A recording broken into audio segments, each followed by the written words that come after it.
And with the death of Pope Francis announced by the Vatican on Monday, the Roman Catholic Church will begin elaborate rituals steeped in tradition that mark the end of one papacy and lead to the start of the next. So let's understand how a new pope is elected.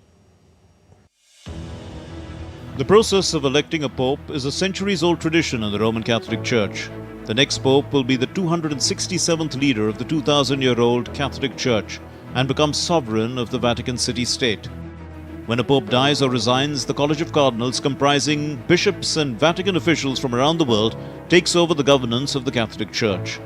The bishops and cardinals hold a series of meetings called general congregations to discuss the state of the Church and prepare for the upcoming election.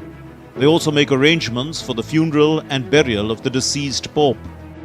The cardinal electors, 120 in number, limited to cardinals below the age of 80, pray and meditate in the magnificent Sistine Chapel, the walls and ceilings of which have been painted by Michelangelo and is regarded as one of the most priceless artworks in existence.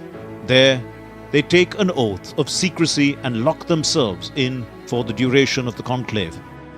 There are 4 Indian cardinals eligible to participate in the conclave. They are Cardinal Basilios Clemus Isaac Totunkal, Major Archbishop of Thiruvananthapuram, of the Syro-Malankara Rite, which is in communion with the Catholic Church.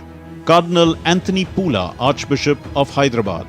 Cardinal Felipe Neri Antonio Sebastio de Rosario Farao, Archbishop of Goa.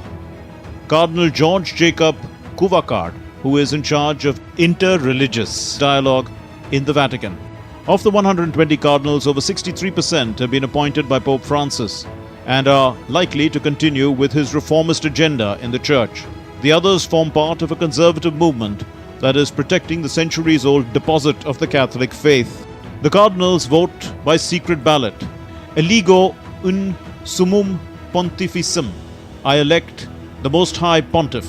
They fold their ballots twice and drop them into a chalice. 4 rounds of balloting are held each day until a candidate receives a 2/3 majority. Once a candidate is elected, the ballots are burnt with chemicals that produce white smoke, signaling to the world that a new pope has been chosen. If no candidate is elected, the ballots are burned with chemicals that produce black smoke. Once a candidate is elected, he chooses a papal name and emerges onto the balcony of St. Peter's Basilica to bless the 1.5 billion Catholics.